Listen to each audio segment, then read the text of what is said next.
yafqahu qawli. Amma ba'du.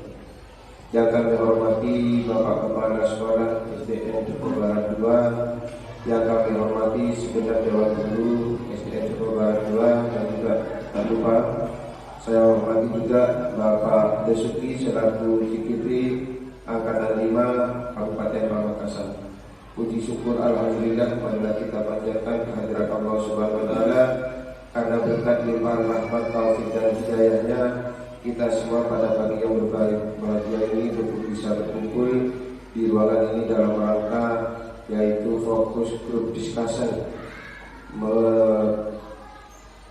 mengkomunikasikan visi dan prakarsa perubahan yang telah Bapak Desuki peroleh untuk dikomunikasikan dengan Bapak Ibu sekalian, utamanya Bapak Kepala Sekolah.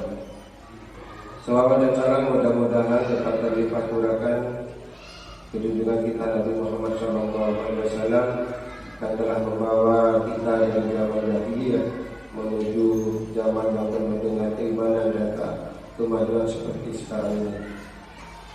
Bapak Ibu yang kami hormati,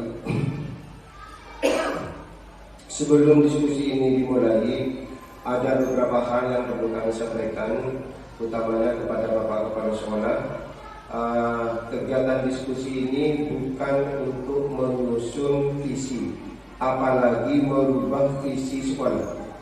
Jadi diskusi kita ini adalah penyampaian ide, penyampaian gagasan oleh Bapak Desuki setelah Bapak Desuki mengikuti kegiatan PGP selama 3 bulan ini.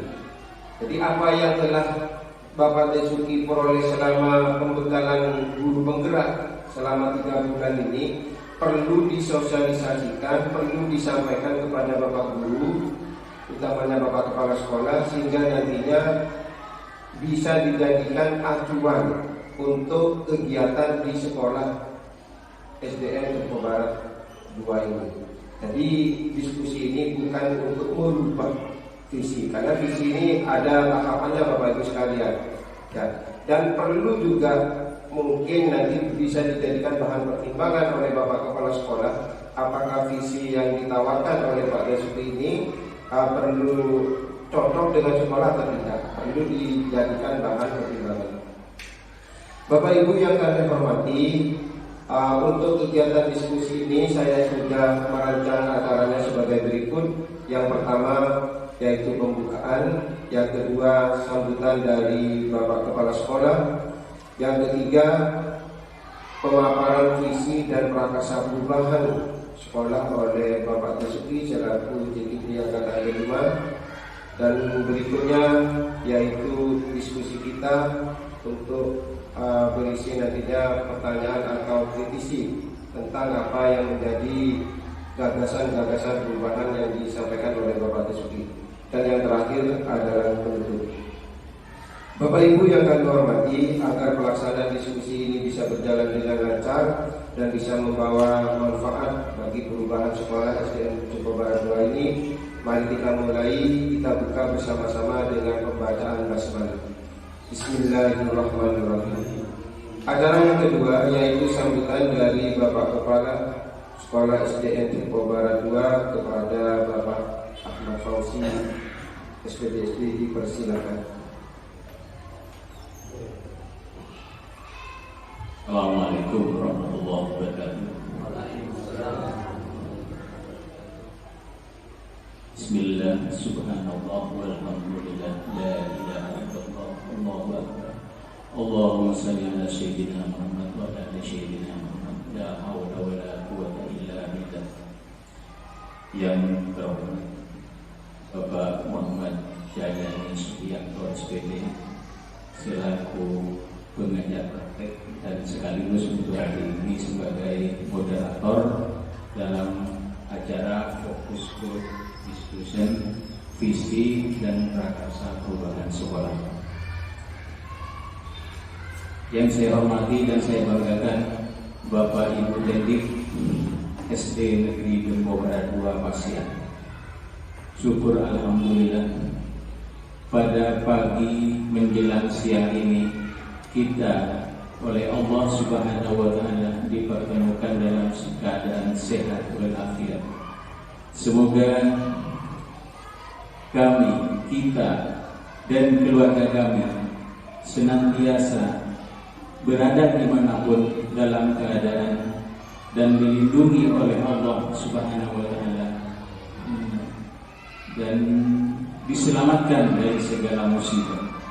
Dan dimanapun berada, kita dilindungi dan diselamatkan dari segala macam penyakit, baik penyakit jasmani maupun rohani, yang datangnya dari atas langit maupun dari dalam bumi, dan di antara keduanya. Amin ya rabbal alamin. Bapak Ibu yang dirahmati Allah, saya selaku kepala sekolah sangat mendukung dalam acara ini, dan saya selaku kepala sekolah siap untuk mensukseskan CGP ini menurut kemampuan lembaga ini. Dan perlu Pak Jailani ketahui, beberapa bulan yang lalu pertama kali Pak Jailani ke sini, CGP di sini ada 2 orang.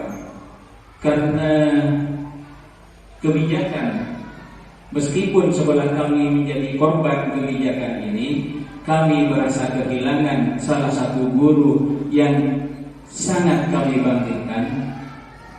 Dengan segala berat hati kami melepaskan.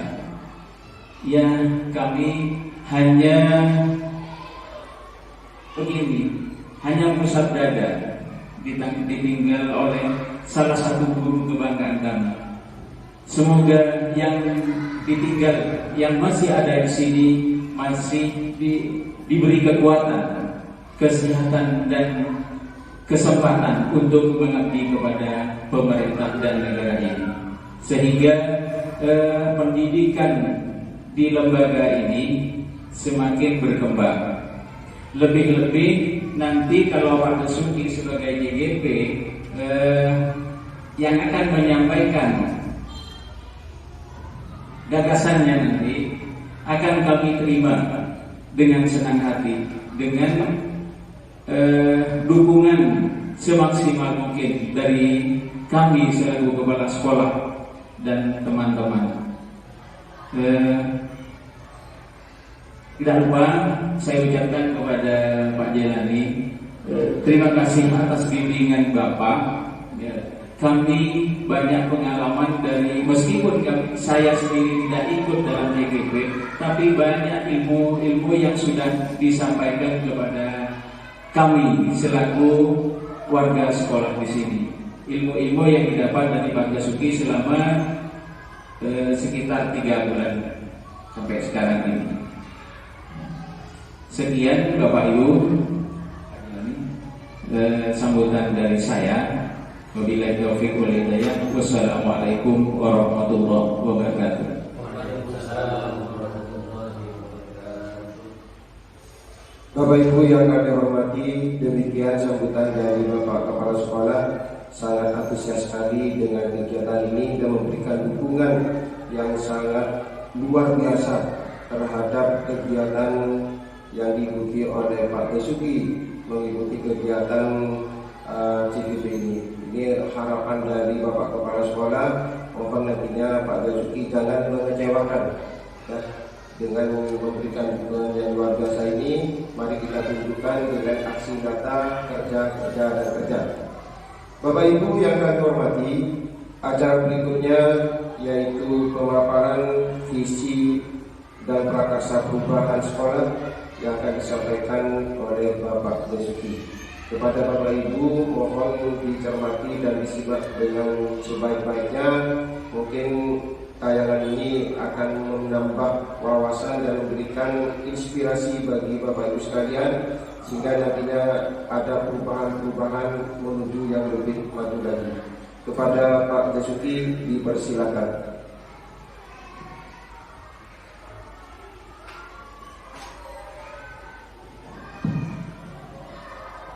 Assalamualaikum warahmatullahi wabarakatuh. Alhamdulillahirabbil alamin wa bihi nasta'inu ala umuri dunya waddin. Wassalatu wassalamu ala asyrafil anbiya'i wal mursalin Sayyidina Muhammadin wa ala alihi wa sahbihi ajma'in, amma ba'du. Pertama-tama yang saya hormati Bapak Jailani selaku pengajar praktik calon guru besar angkatan 5 Kabupaten Pamekasan, dan yang tak lupa pula yang saya hormati pula selaku kepala sekolah sekaligus orang tua saya di SDN Tembogara 2, Bapak Ahmad Fauzi. Dan tak lupa pula rekan-rekan sekalian yang telah sudi meluangkan waktunya berkumpul di sini, kita berdiskusi bersama dalam rangka insyaallah suatu perubahan yang signifikan, dan semoga ini berjalan sebagai amal baik oleh Allah Subhanahu wa taala. Baik Bapak Ibu sekalian, tidak banyak yang akan saya sampaikan, langsung saja ke inti. Sesuai dengan apa yang sudah ada di layar, bahwa pada kesempatan kali ini saya diberi amanah untuk menyampaikan visi dan prakarsa perubahan sekolah.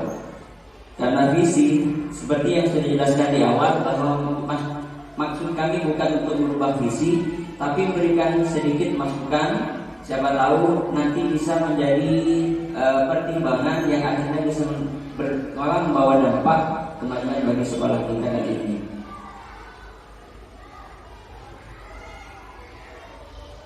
Lihat di slide berikutnya. Sebelum kita ke visi, saya berdiri dulu ya, biar nggak terlalu kaku. Kita lihat dulu refleksi pendidikan nasional. Saya sengaja tidak membuat banyak tulisan di sini, melainkan langsung dalam sebuah poster atau gambar. Mengapa? Saya rasa dalam poster atau gambar yang saya buat di sini sudah mewakili dari refleksi pendidikan nasional, di mana yang menjadi pencetusnya itu adalah Ki Hajar Dewantara. Jadi kurang lebih 1 minggu kami membahas tentang ini, berada di modul 1.1. Jadi di gambar ini kita jelas ada gunung, ada Pak Tani, ada tanaman. Mengapa demikian? Jadi kalau menurut Ki Hajar Dewantara, bahwa seorang pendidik itu hanya ibarat seorang petani. Petani. Sedangkan siswa yang ada di sekolah kita itu merupakan bibit. Ya. Ladangnya apa? Sekolah yang kita tempati. Apakah seorang petani mampu untuk membuat bibit itu tumbuh? Ya, tentunya kalau dia mau membuat bibit itu tumbuh, maka Pak Tani hanya bisa merawat, memberikan pupuk, dan juga menyiram. Tidak mungkin jika misalkan bibitnya sudah berupa kacang, pasti yang tumbuh akan kacang, bukan kacang. Ya, jadi petani, guru itu layaknya seorang petani yang hanya merawat tumbuh kembang diri seorang siswa. Bagaimana merawatnya? Dengan mengarahkan sesuai dengan kodrat atau potensi yang dimiliki oleh siswa. Kodrat ada 2 Bapak Ibu. Mengapa ada gunung? Karena ada kodrat alam dan juga kodrat zaman. Siswa berputar pada sudah diberi bekal. Kodrat alam apa? Terkait dengan lingkungan sekitar. Mau apa? Ada di gunung, ada di sesuatu. Sedangkan kodrat zaman kita hari ini, kita tidak bisa menyamakan pendidikan hari ini dengan pendidikan zaman dahulu, zaman kolonial.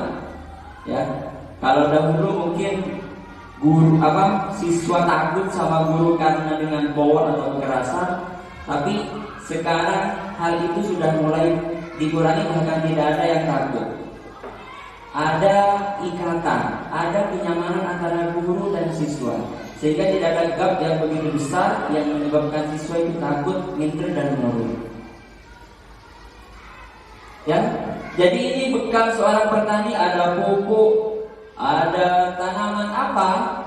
Itu adalah pembelajaran di kelas.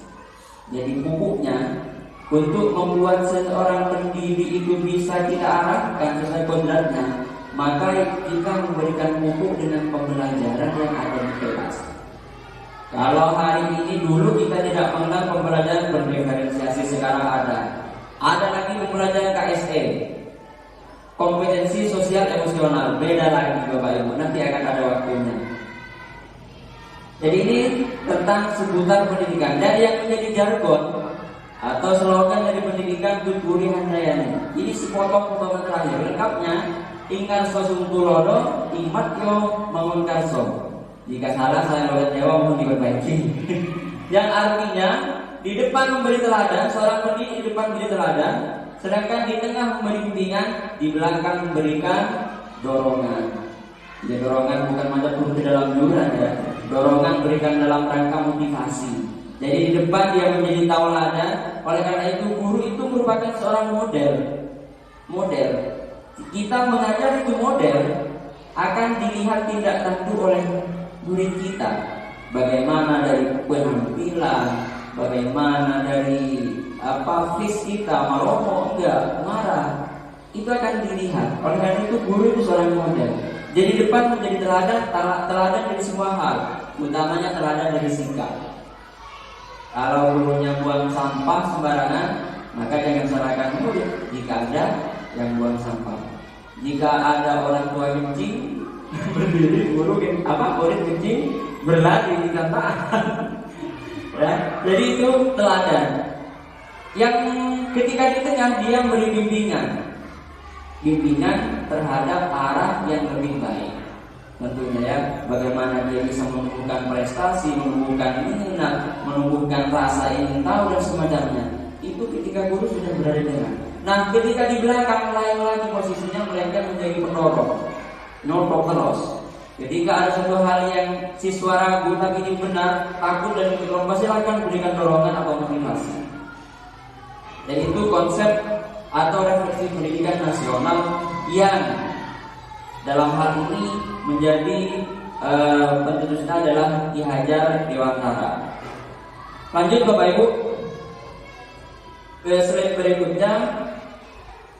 Nah, pada intinya dari semua yang dibicarakan tadi, jika sudah lengkap, bibitnya oke, misalkan pupuknya mantap, petaninya juga telaten merawat, tempatnya ladangnya juga ladang yang subur, maka pada titik poinnya siswa kita memiliki karakter sesuai dengan profil pelajar Pancasila. Bapak Ibu, ada 6 profil pelajar Pancasila. Yang pertama, beriman dan bertakwa dan berakhlak mulia. Ini tidak hanya bagi penganut agama Islam. Beriman itu hanya percaya kepada semua agama ya.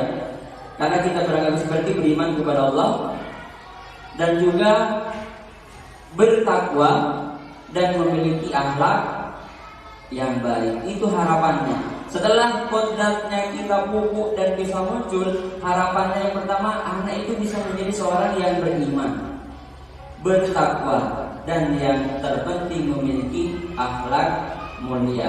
Yang kedua, profil pelajar Pancasila bernalar kritis. Bernalar kritis, pelajar yang bernalar kritis mampu secara objektif memproses informasi, ya, baik kuantitatif maupun kualitatif. Kritis, apalagi di zaman yang sekarang ini penuh dengan hoax ya. Kalau tidak kita bekali dengan ini, dengan profil pelajar Pancasila, maka anak-anak kita akan mudah terpengaruh. Tidak ada kritisnya sama sekali, langsung percaya. Ada berita hoax, langsung percaya. Tidak ada nilai kritis di dalamnya, tanpa ada pertimbangan apakah ini benar atau tidak. Jadi harapan yang kedua dari profil itu bernilai kritis. Yang ketiga, berkebinekaan global, mampu menghargai antara suku, budaya orang lain. Ya, jadi karena Indonesia terdiri berbagai suku, bahasa, di Madura saja terdiri berbagai budaya. Jadi anak itu tidak ego dengan budayanya, tapi mampu mengadaptasikan budaya orang lain tanpa harus menghilangkan identitas dirinya. Jadi kalau anak kita misalkan cinta ke K-pop Barat, Korea dan semacamnya, dia lupa terhadap dirinya, maka itu bukan seorang profil pelajar Pancasila. Jika dia cinta budayanya, namun jika ada budaya baik dari luar, dia ambil, dia reduksi terhadap dirinya, selektif dulu yang bagus diambil, maka itu ciri khas dari seorang profil pelajar Pancasila. Selanjutnya adalah bergotong royong. Kita kenal Madura terkenal dengan sifat sosial ya. Yang gotong royong itu sangat kental. Yang jujur saja saat ini sudah mulai jarang terlihat. Utama walaupun di pedesaan pun ada beberapa yang masih kental dengan gotong royong, tapi tidak semasif dulu. Jadi kita sudah individualis, kita sudah abad tipikal berdiri dan semacamnya. Jadi seorang pelajar Pancasila itu sadar bergotong royong karena dirinya merupakan zon politikan. Kalau kata Aristoteles, zon politikan. Ya, kita itu makhluk sosial yang pasti butuh terhadap orang lain. Jadi profil pelajar Pancasila itu bergotong royong. Yang selanjutnya itu adalah ada mandiri, pelajar yang bertanggung jawab atas proses dan hasil belajarnya. Dia mandiri. Bukan mandi sendiri, mandiri. Pelajar bertanggung jawab terhadap proses. Ya, jadi dia yakin dengan kemampuan dirinya dulu, tidak bergantung dengan orang lain. Nyontek itu termasuk dari bukan sifat mandiri. Mengapa? Karena dia tidak yakin dengan kemampuan dirinya. Jadi itu bukan ciri profil pelajar Pancasila. Yang terakhir itu adalah kreatif.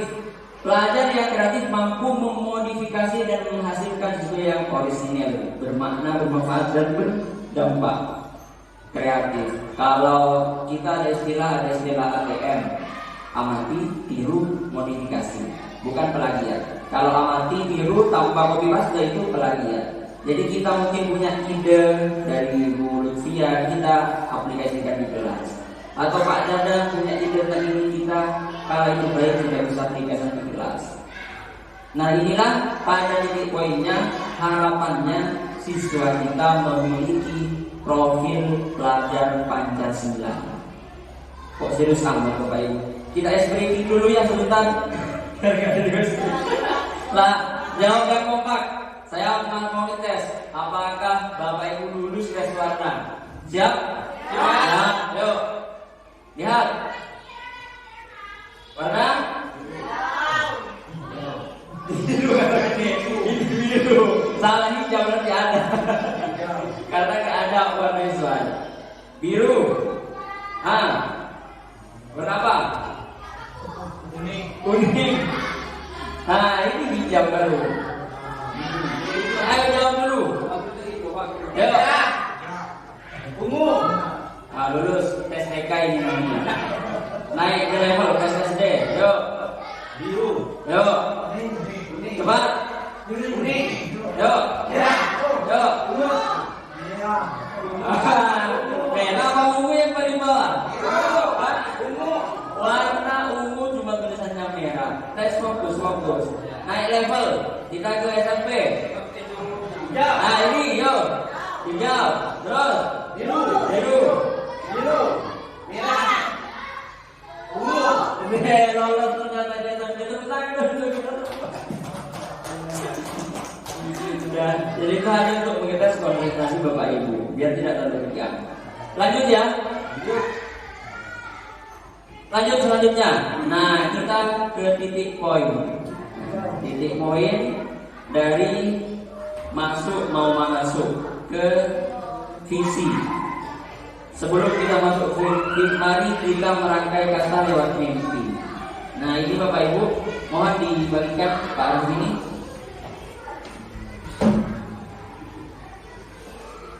Di sana ada kalimat numpang atau pertanyaan pemantik ya, mengenai situasi atau kondisi yang ada di sekolah kita. Yang akhirnya dari kalimat numpang ini bisa menjadi sebuah paragraf utuh ya, yang menggambarkan tentang kondisi kita. Contoh yang pertama, kita memberikan murid-murid yang beriman, bertakwa, berikan rahmat, terserah. Kita termasuk juga ini. Yang kedua, kita percaya bahwa murid adalah aset bangsa yang harus kita jaga. Misalkan contoh, terserah kalian. Kita percaya bahwa murid adalah pribadi yang unik. Itu jawaban yang sangat unik juga. Pribadi yang unik penuh dengan karakter yang berbeda. Nah, selanjutnya murid di sekolah kita mengutamakan apa? Mantap Win. Murid di sekolah kita sadar betul bahwa itu bisa lihat dijawab. Nah, kalau mau bagaimana silahkan jawaban Bapak Ibu bisa diterka-terka. Kita bandingkan dengan yang saya. Ini mimpiku, tunjukkan mimpimu. Nanti itu mimpi kita bersama ya. Jangan sampai ngorok pada. Nah, ini yang saya. Saya menginginkan murid-murid yang sehat jasmani dan rohani, bahagia, belajar dengan riang, gembira, mandiri, kreatif, logis, kritis, bertakwa kepada Tuhan Yang Maha Esa. Saya nyaman ini kan banyak Bu, harus banyak keinginan Bu. Tapi yang dikabulkan yang mana? Itu ada hak prerogatif dari Allah. Yang kedua, sekolah saya percaya bahwa murid adalah aset bangsa dengan karakteristik yang unik. Ya, masuk yang poin sepa dari saya. Sehingga harus dijaga dan dikembangkan sesuai potensi dan kodratnya. Potensi kodrat alam, kodrat zaman. Jadi kita tidak bisa memaksakan untuk suatu hal kepada murid. Yang kedua, sekolah saya mengutamakan pengembangan karakter dan potensi diri murid secara optimal dengan cara menciptakan lingkungan belajar yang berpusat pada murid. Yaitu berpusat murid, student center, apa ya istilahnya, berpusat ke murid. Kalau guru berpusat ke guru. Itulah bedanya sekarang. Murid di sekolah saya sadar betul bahwa dirinya belajar dan dididik untuk menjadi insan yang kompeten, berakhlak mulia, cerdas, memiliki keterampilan secara mandiri. Itu harapannya. Selanjutnya, guru sekolah saya yakin, ini anggapan seperti saya, semoga sama, mengembangkan potensi murid secara optimal melalui merdeka belajar dengan cara kolaboratif, inovatif, dan berpihak pada murid. Kolaboratif sesama kita. Apalagi kita insya Allah akan membentuk yang namanya kelompok ya, nanti. Ya, dengan merdeka belajar, kolaboratif, baik bersama guru dan dengan sekolah, inovatif, penuh dengan inovasi ya. Pembelajarannya tidak menonton itu saja, nulis terus misalkan. Jadi ada sedikit inovasi lah, biar tidak merasa kuno. Dan berpihak pada murid, tidak mulu harus marah dan semacamnya. Dan yang terakhir, guru di sekolah saya paham bahwa untuk mewujudkan merdeka belajar, guru harus bergerak dan menggerakkan komunitas belajar, diawali nilai mandiri, inovatif dan reflektif. Jadi harus bergerak, nggak boleh stagnan. Kita keluar dari zona nyaman, kalau istilah siapa, keluar dari zona nyaman leha-leha ya, keluar. Tapi keluar untuk demi kemajuan dan kebaikan kita bersama. Jadi ini mimpiku ya, tunjukkan mimpi Anda nanti ya di lomba yang sudah saya bagikan. Terakhir, bukan terakhir. Setelah kita merangkai itu, kita akan mempunyai gambaran murid kita itu nanti mengimpikan yang seperti apa. Ya, kita mengimpikan murid di masa depan seperti apa. Nah, ini impian saya, boleh beda dengan impian Anda. Imajinku tentang murid di masa depan. Yang pertama, religius, memiliki siswa yang religinya mantap. Yang kedua, mampu berakhlak mulia. Yang ketiga, mandiri dan percaya diri. Yang akhirnya dari semua ini berprestasi secara optimal. Itu harapan imaji saya tentang murid di masa depan. Bagaimana dengan imaji Anda tentang murid di masa depan? Apakah sama atau beda? Sama. Beda ya, nggak apa-apa, beda yang penting demi kebaikan bersama. Beda, bagus. Memang harus beda. Nah, setelah kita menginginkan murid seperti apa, kita masuk ke visi. Nah ya, karena pendidikan itu kita tuangkan dalam sebuah visi. Kita lihat dulu visi sekolah kita. Nah, visi sekolah menuju sekolah unggul, berprestasi, berlandaskan iptek dan intak. Nah, kurang iptek dan intak. Nah, dari visi ini saya merenung. Akhirnya ada pertanyaan yang kita lakukan bersama. Pertanyaannya yang pertama, kapan unggulnya?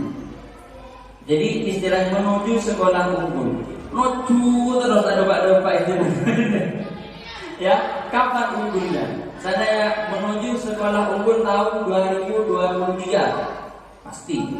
Kalau menuju sekolah unggul berarti kita menuju terus, nggak tahu sampainya gitu. Umurnya sehingga nggak kenal. Mohon maaf, ini sekedar saran. Seperti yang kita baca bukan maksud untuk berubah ya, tapi ini masukan karena sudah menjawab dari kami. Ya, yang pertama. Yang kedua, kurang berpihak pada murid. Atau mungkin dari kalimatnya kurang eksplisit, kurang jelas. Berprestasi ini apa muridnya atau sekolahnya? Seperti itu. Jadi itu dua hal yang saya sarankan tidak sebanyak-banyak. Jadi kapan umurnya? Karena kita hanya menuju tanpa ada titik akhir. Yang kedua kurang berpihak pada murid. Dari segi kata-kata. Nah, sedangkan saya menawarkan, penawaran sama dengan namanya jamu ya, boleh dibeli, boleh tidak. Tapi memang menjadi bahan referensi atau pertimbangan seperti itu. Jika memang menyehatkan, jika itu jamu.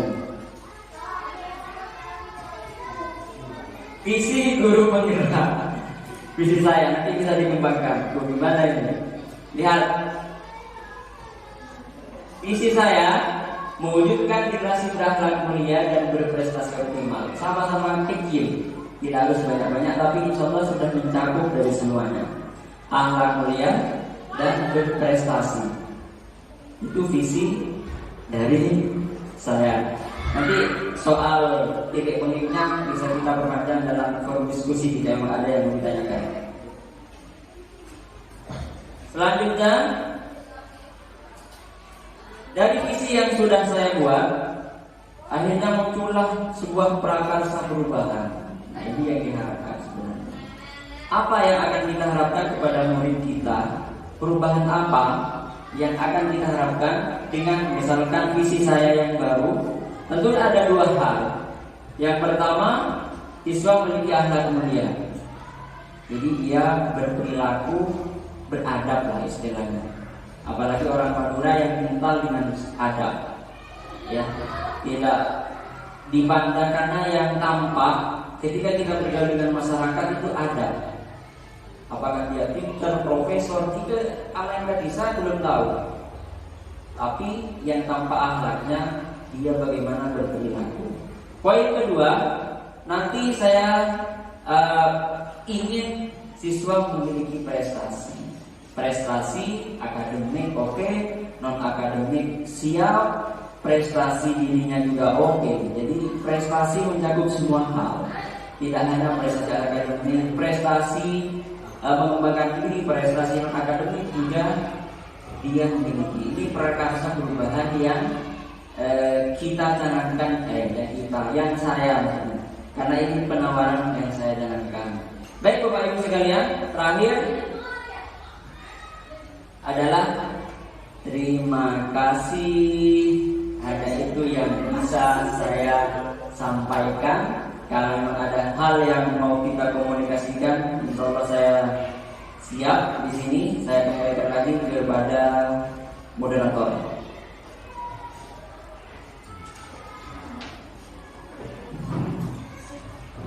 Bapak Ibu yang kami hormati, demikian tadi pemaparan tentang mengkomunikasikan visi dan prakarsa perubahan di sekolah. Bapak Disuki selaku DPP sudah melakukan analisis, ya, kalau di DPP itu ada istilah bagja, ya, untuk menganalisis dan bisa merumuskan suatu visi maksudnya. Bapak Ibu yang kami hormati, ada beberapa hal yang dirumuskan atau diusulkan oleh Pak Disuki. Ini ada dua. Yang pertama tentang berakhlak mulia dan yang kedua tentang berprestasi. Tetapi saya masih belum melihat langkah-langkah apa saja yang harus dilakukan untuk mewujudkan prakarsa ini. Jadi nanti Pak Disuki juga bisa menyampaikan kepada teman-teman guru untuk mensukseskan atau untuk menggapai mimpi ini, yang harus dilakukan adalah ABCD. Nah, seperti itu Bapak Ibu sekalian. Nah, ini merupakan gagasan nyata, bukan hanya memberikan opini saja. Sekolah kita harus ini, tapi tidak diberitahu caranya harus bagaimana. Nah, seperti ini. Ini perlu didiskusikan oleh Bapak Ibu sekalian, sehingga nantinya akan menjadi rumusan atau menjadi formula yang harus dilaksanakan di sekolah SDN Jempo Barat 2. Untuk itu, acara berikutnya yaitu diskusi, di mana acara diskusi ini akan diisi dengan tanya jawab atau tanggapan atau mungkin umpan balik kepada Bapak Ibu sekalian, diberi waktu untuk menyampaikan gagasannya. Silakan Bapak Ibu sekalian yang ingin menyampaikan gagasan, pertanyaan dan lain sebagainya. Silakan. Ada yang mau nanya?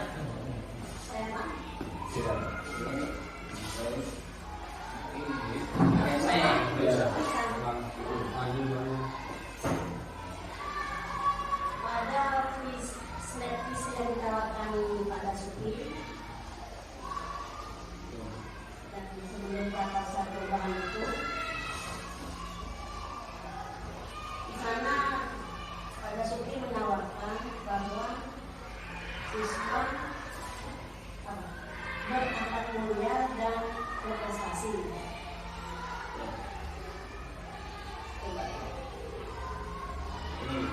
Dan mewujudkan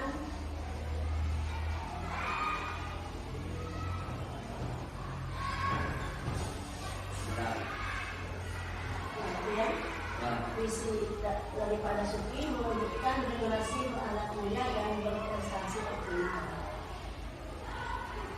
Jadi pertanyaan, mengapa kok tak mewujudkan siswa yang berprestasi dan berakhlak mulia? Karena menurut saya, kalau sudah anak berprestasi pasti berakhlak mulia, tapi kalau anak berakhlak mulia belum tentu berprestasi. Seperti itu. Terima kasih. Silakan langsung berdiskusi. Langsung Mbak.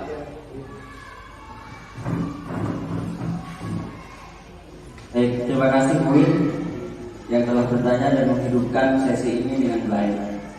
Sebenarnya dari tadi saya mencari tahapan bagja ya.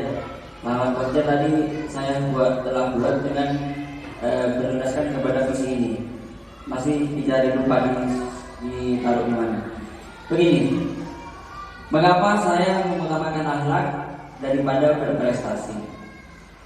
Prestasi itu biasanya terkait dengan keilmuan yang dia miliki. Sedangkan dalam istilah pesantrenan itu dikenal al-adab qoblal ilmu.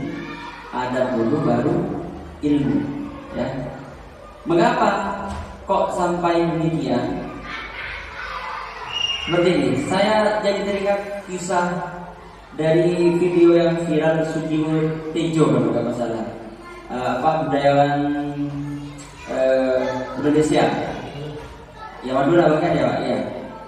Dia itu memarahi anaknya gara-gara bayar taksi, lalu dia melengos dan langsung balikkan ke dalam rumah tanpa menunggu si taksi itu berjalan.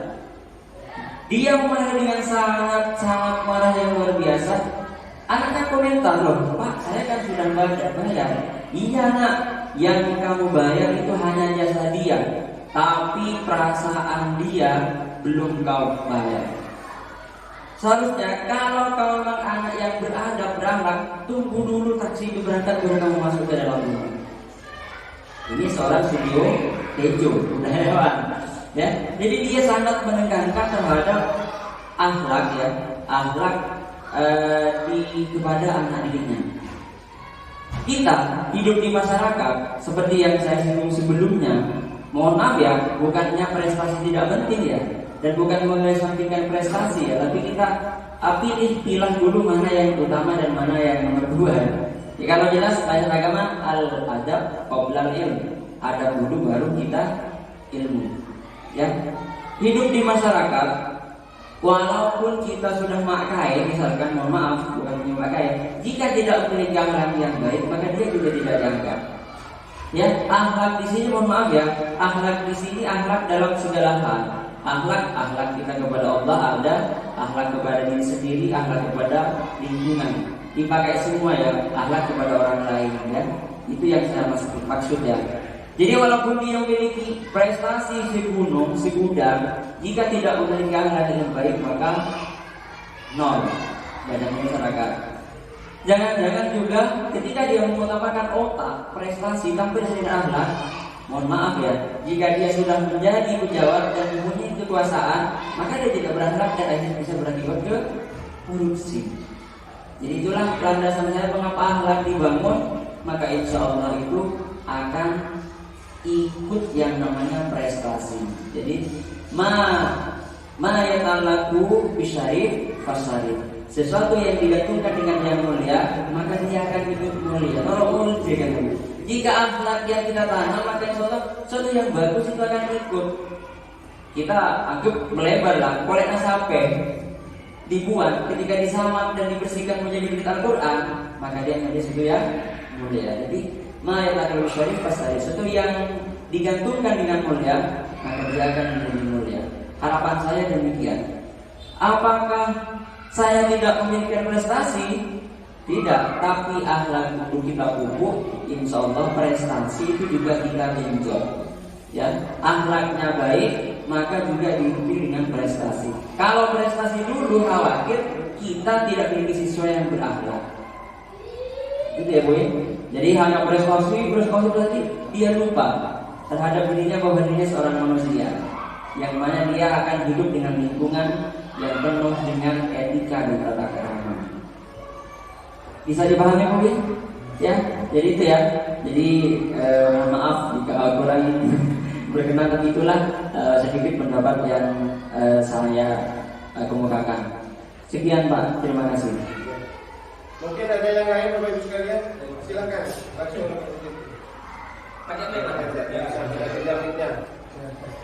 Menurut saya misi sekolah yang kita punya sekolah umum berprestasi dan berdasarkan tingkat iman dan takwa.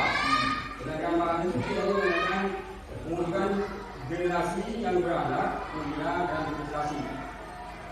Kalau saya lihat keduanya tidak ada bedanya. Sebab apa ya? Tingkat iman dan takwa sama dengan berakhlak. Kalau orang sudah beriman, pasti dia berakhlak dunia. Sebab iman kan meyakini apa yang kita punya kan, yang kita yakini yang kita Allah SWT. Menurut saya, Pak Guru di sini masih kurang membuat visi yang kurang kritik atau kurang masuk di sekolah ini. Tadi cuma istilahnya Pak Guru menggunakan balik apa ya, intak ini berakhlak mulia dan berprestasi. Di sini juga dijelaskan misi sekolah ini berprestasi. Jadi bukan hanya sekolahnya yang berprestasi, juga muridnya kan. Kalau kita lihat, kalau kita berpengalaman, dimanapun sekolah yang unggul pasti punya murid yang berprestasi. Kebanyakan begitu. Jadi kalau sekolahnya sudah nyaman, pasalnya sudah baik, mendukung dalam pendidikan itu, pasti anak-anak itu akan lebih lebih giat belajar. Jadi menurut saya, Pak Yuki visi sekolahnya itu bagus memang, tapi hanya numpang atau ada pembimbing istilahnya. Ini kurang Pak Yuki ya. Jadi dia minta Pak Yuki itu bisa mengisi sekolah yang lebih berprestasi atau apa, agar sekolah ini lebih perubahan yang lebih dari ini. Bisa minta Pak Yuki coba misinya dibuatkan lagi atau dibuat lebih bagus lah. Jadi kami bisa menerima dengan baik. Terima kasih. Terima kasih Pak Dadang atas sambutannya yang begitu spektakuler dan luar biasa ya. Jadi apakah saya menjiplak? Menjiplak di sekolah. Kita menikah. Seperti yang sudah saya tawarkan tadi, dalam visi ini seandainya tidak ada kepastian dalam Ya kita bahas di sekolah ya. Menuju sekolah unggul. Kapan dia akan unggul badan? Soalnya kan ada kepastian unggul tahun 2004. Oke, saya terima. Nah, berprestasi ini kan beda lagi. Berarti semua komponen yang ada di dalamnya. Oke, saya terima kalau itu ya. Nah, kalau dibandingkan dengan diri saya mewujudkan generasi berakhlak mulia dan berprestasi. Sebenarnya sangat betul apa yang dikatakan Pak Dadan. Ya, akhlak itu memang buah dari keimanan. Ya, jadi khairul mukmin mohon maaf kalau saya hadisnya ya ahsanuhum khuluqan. Jadi seorang mukmin yang beriman yang paling baik itu adalah yang paling baik akhlaknya. Jadi memang benar akhlak itu buah dari iman. Apakah saya menjiplak? Menjiplak? Tidak, karena saya bilang penyempurnaan. Pada dasarnya ya kita hanya menggagas dan menyempurnakan. Berakhlak, mengapa tidak iman imtak? Saya sebutkan lagi, karena seorang yang beriman dan bertakwa itu sudah pasti memiliki akhlak sesuai dengan Pak Dadan. Jadi saya rasa nggak harus disebutkan di situ. Nggak mungkin seorang yang beriman bisa memiliki akhlak. Yang kedua, berprestasi optimal. Jika berprestasi optimal, nah maka ini anak-anak saya ya, ini dijalankan misinya jelas. Salah satunya menjalankan proses pembelajaran yang menyenangkan, misalkan. Ya, sehingga jika ini tercapai berprestasi, secara otomatis sekolah ini akan menjadi sekolah unggul. Apa prestasinya sudah ada? Ya, jadi prestasi itu memang eksplisit, penjabarannya langkah nanti mungkin ada di misi. Salah satu yang dikatakan menjalankan proses pembelajaran yang menyenangkan, menciptakan siswa memiliki profil pelajar Pancasila itu kan di misi. Langkah kita nanti, karena kita masih bahas visi kita bahas bersama kalau ada visi. Nanti, ya, jadi itu ya. Jadi memang sangat betul. Mengapa saya nggak sebutkan imtak tadi ya? Jadi ini hanya sebatas penyempurnaan. Ya penyempurnaan menurut saya terserah nanti. Sekolah unggul berlandaskan imtak, iman dan takwa. Iman dan takwa buahnya itu adalah perilaku atau akhlak baik. Sehingga saya sebutkan saja akhlaknya, ngambil buahnya. Tak mungkin sesuatu itu berbuah jika nggak ada pohon, nggak ada akar dan nanti. Ya jadi buahnya. Dengan buah itu saya sudah tahu. Oh pasti jeruk ini memiliki akar, pasti memiliki pohon dan semacamnya. Nggak mungkin bisa langsung ada buah tanpa ada akar, pohon nanti. Apa itu? Itu adalah imtaknya. Jadi saya ambil buahnya, mulai manis kadang. Ya, yang pertama, yang kedua tentang prestasi. Sekolah unggul ya. Sekolah unggul. Coba kita spesifikasi dulu. Unggul itu kriterianya seperti apa? Yang jelas salah satu memiliki berprestasi. Berarti sudah masuk. Secara tidak otomatis apa yang visi yang saya sampaikan ini merupakan masih keterkaitan dan penyempurnaan dari visi sekolah yang ada. Jadi saya tidak langsung dengan sesuatu yang frontal. Mengapa? Karena untuk menggagas misi-misi, seandainya ada teman bagian tadi, kita harus melihat potensi dulu apa yang ada di sekolah ini. Saya melihat potensi, mengapa kok kita lihat potensi yang sangat besar. Siswa di sini religius, impak. Apa? Punya guru ngaji, longkor, dan semacamnya. Jadi itu bisa menjadi potensi sekolah ini untuk bisa membuat visi. Ada sekolahan mampu semacamnya, ngajinya juga mantap, sehingga dia sudah itu merupakan satu potensi untuk membuat visi. Sehingga keimannya mungkin sudah tertanam ya. Beda lagi kalau di sekolah besar yang nggak tahu. Sehingga saya berharap hanya memetik buahnya dengan berakhlak karimah. Potensi juga melihat situasi di sini, potensi sekolah apa? Kita memiliki guru-guru yang sangat profesional, ada guru via mungkin profesional semacam ini. Dari sana itu bisa menggenjot prestasi siswa dan juga prestasi sekolah. Kita terbukti sudah juara beberapa kali ya, ada juara kelas literasi kita sudah juara. Tidak hanya dalam kegiatan akademik, non akademik kita juara.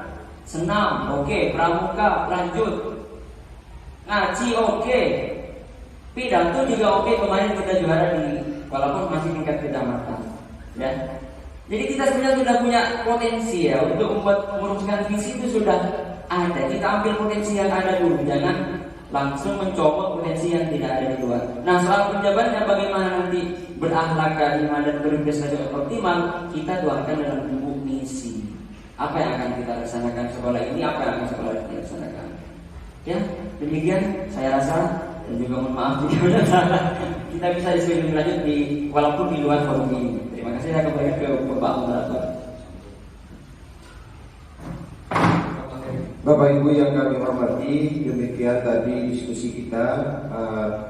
Ada dua orang yang memberikan masukan dan saran. Yang paling menarik bagi saya tadi yang dari Pak Dadang itu menyampaikan visi yang disampaikan oleh Pak Desuki ini semacam pelagian ya. Boleh saja dia memberikan penilaian seperti itu kan penilaian yang keluar dari seorang Pak Dadang. Ya, Pak Desuki juga tidak boleh mempertahankan diri. Artinya tahapan dalam penyusunan visi itu ada tahapan-tahapan, mulai dari menggali mimpi itu dimusyawarahkan, didiskusikan mana yang paling banyak kesepakatannya, maka itu yang diambil nantinya.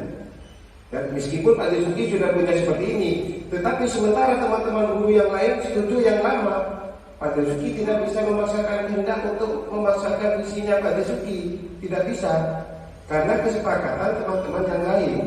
Kan begitu Bapak Desuki. Tetapi Pak Desuki memunculkan ini bukan dengan semena-mena, artinya dia langsung tanpa apa-apa langsung memunculkan visi ini.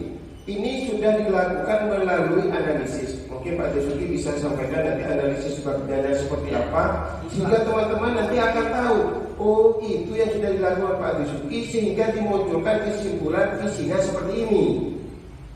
Visi yang ditulis oleh Pak Desuki ini bukan muncul dengan sembarangan Bapak Ibu sekalian, tapi melalui pemikiran yang mendalam, sudah melalui analisis.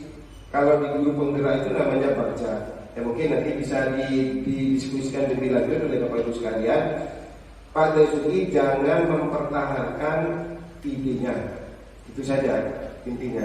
Tetapi keputusan teman-teman adalah keputusan yang tertinggi. Teman-teman juga harus memperhatikan analisisnya Pak Desuki. Kalau memang tidak masuk akal, tidak apa-apa. Ini kan hanya sumbang saran saja. Seperti yang disampaikan tadi, kita tidak merubah visi sekolah yang ada, tetapi ini merupakan gagasan prakarsa dari Pak Desuki. Harapan saya nantinya diskusi ini bukan hanya selesai di ruangan ini, tetapi nantinya akan berlanjut terus di tempat-tempat yang lain, di kantor, di ruangan kelasnya Pak Desuki atau di mana saja, untuk peningkatan pendidikan di sekolah SDN Dukuh Barat 2. Ya. Nah, boleh saja kita berdebat, boleh saja dengan argumen tentunya. Dalam berdebat itu kita harus memunculkan alasan-alasan, tidak semena-mena langsung kalau seperti katanya saya seperti itu. Bisa diterima oleh Bapak Ibu sekalian? Ya. Intinya Bapak Ibu sekalian, Bapak Ibu boleh melirik kepada Pak Desuki bagaimana proses pembelajaran yang dilakukan oleh Pak Desuki, apakah ada hal-hal yang baru. Nah, hal-hal yang baru itu yang perlu dicontoh oleh Bapak Ibu sekalian. Kalau yang lama, udah pada masuk nanti, nggak usah. Kalau waktu nunggu debat. Tapi kalau ada hal-hal yang baru, mungkin yang baru itu pengetahuan yang baru diperoleh Pak Desuki selama mengikuti CGP ini, itu perlu dicontoh oleh Bapak Ibu sekalian. Bertanya bagaimana caranya ini, karena banyak hal-hal yang baru, Pak. Hal-hal yang baru yang mungkin Bapak Ibu masih belum mendengarnya. Ya, seperti misalnya berdiferensiasi, profil pelajar Pancasila dan lain sebagainya. Mungkin hanya kelas 1 dan kelas 4 yang tahu tentang profil pelajar Pancasila karena melaksanakan kurikulum merdeka. Tapi kita kalau sudah mengerjakan yang PMM itu sudah tahu juga. Nah, hal-hal yang baru itu yang perlu diperdalam Bapak Ibu sekalian, bertanya kepada Pak Dasuki. Pak Dasuki ini sekarang ini anggap sebagai tim ahli di sekolah ini.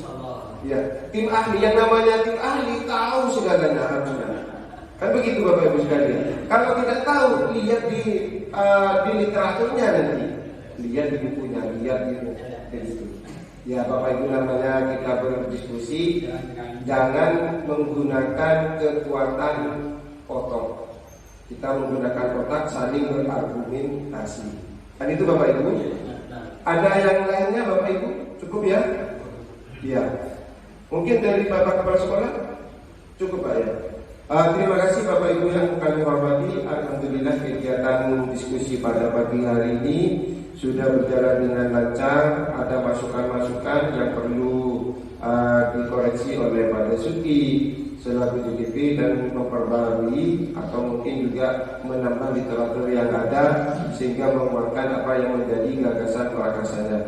Bapak Ibu yang kami hormati, mari kita akhiri pertemuan pada siang hari ini. Diskusi kita ini mari kita tutup bersama-sama dengan pembacaan hamdalah. Alhamdulillahirabbil alamin. Terima kasih. Wabillahi taufiq wal hidayah. Wassalamualaikum warahmatullahi wabarakatuh. Dilanjutkan sesi foto bersama lagi sebagai dokumen.